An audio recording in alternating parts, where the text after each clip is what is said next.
যে কবির কাব্যে এ ধীর স্থির পরাধীন ভারতবর্ষে যুব সমাজের মধ্যে এক স্বদেশী আন্দোলনের উদ্দীপনা সৃষ্টি হয়েছিল, যুব সমাজ এক ধূমকেতুর ঝড় অনুভব করতে পেরে স্বাধীনতা আন্দোলনে ঝাঁপিয়ে পড়েছিলেন। সেই বিদ্রোহী কবি কাজী নজরুল ইসলামের সোমবার ১২৬তম জন্মজয়ন্তী। এই উপলক্ষে এদিন সকালে রাজধানী নজরুল কলাক্ষেত্রে এক কবি প্রণাম অনুষ্ঠানের আয়োজন করা হয়। রাজ্য সরকার তথ্য সংস্কৃতি দপ্তরের উদ্যোগে আয়োজিত এই অনুষ্ঠানে প্রধান অতিথি হিসেবে উপস্থিত ছিলেন ক্রীড়া ও যুব কল্যাণ দপ্তরের মন্ত্রী টিঙ্কু রায়। এছাড়া উপস্থিত ছিলেন রাজ্য সরকারের সাংস্কৃতিক কমিটির সুব্রত চক্রবর্তী, প্রাক্তন মন্ত্রী জহর সাহা সহ অন্যান্যরা। এদিন বিদ্রোহী কবি কাজী নজরুল ইসলামের প্রতিকৃতিতে মাল্যদান এবং পুষ্পার্ঘ্য অর্পণের মাধ্যমে শ্রদ্ধাঞ্জলি নিবেদন করে শুরু হয় অনুষ্ঠান। এই অনুষ্ঠান প্রসঙ্গে বলতে গিয়ে মন্ত্রী টিঙ্কু রায় জানান, পরাধীন ভারতবর্ষে কবি নজরুলের লেখাগুলি যেমন প্রাসঙ্গিক ছিল তা আজও বর্তমান রয়েছে। আজকের যুব সমাজকেও কবির লেখা এবং ভাবনায় উদ্ভূত হয়ে স্বদেশ প্রেমে এগিয়ে আসতে হবে।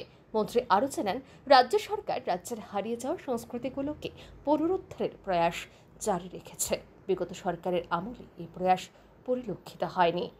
কবি কাজী নজরুল ইসলাম যেভাবে ওনার লেখা বা ওনার বাণীতে যেভাবে দেশের তখনকার সময় স্বাধীনতা সংগ্রামের জন্য অনেক যুবরা উদ্বুদ্ধ হতেন, তো আজকের দিনেও কিন্তু আমরা চাই ওনার যে ভাবনা বা ওনার যে চিন্তাধারা যেটা ছিল সেটাকে যেন আজও প্রয়োজন রয়েছে। আজও এমন নয় যে সেটা শেষ হয়েছে। আজকেও এই ধরনের ভাবনা আমাদের জাতীয়তাবাদ বা আমাদের মানুষের মধ্যে দেশাত্মবোধ জাগিয়ে রাখা নবপ্রজন্মের মধ্যে সেটা অত্যন্ত গুরুত্ব। আর রবীন্দ্রনাথ ঠাকুর একটা কথা বলতেন যে কাজী নজরুল ইসলামকে যত জানবে, যত বুঝবে, তত আমাদের ভারতীয় সংস্কৃতি, ভারতীয় যে কালচার সেটা আরও অগ্রগতি হবে। এটাই মূল লক্ষ্য। তো আমাদের আজকের এই অনুষ্ঠানে আপনাদেরকে শুভেচ্ছা জানাই। আর আজকের এই অনুষ্ঠানের মধ্য দিয়ে একটাই বলবো যে এই সরকারের যে লক্ষ্য, আপনারা দেখেছেন বিভিন্ন সাংস্কৃতিক অনুষ্ঠান যেগুলো হারিয়ে যাওয়া সেগুলো কিন্তু পুনরুদ্ধারের কাজ চলছে।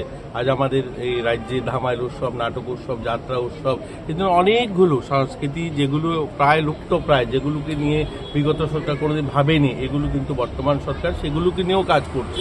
তো তথ্য সংস্কৃতি দপ্তরের অনেকগুলো প্রয়াস সাধুবাদ জানাতে হবে, যেগুলো ওনারা ইনিশিয়েটিভ নিয়েছেন এবং সেগুলো আজকে রাজ্যের মানুষ দেখছেন। অনুষ্ঠানে তথ্য সংস্কৃতি দপ্তরের শিল্পীরা মনোজ্ঞ সাংস্কৃতিক অনুষ্ঠান পরিবেশন করেন। এছাড়াও বিভিন্ন সাংস্কৃতিক সংগঠনের শিল্পীরা এই অনুষ্ঠানে তাদের শৈল্পিক প্রতিভার স্বাক্ষর রাখেন। Bureau report, RE news.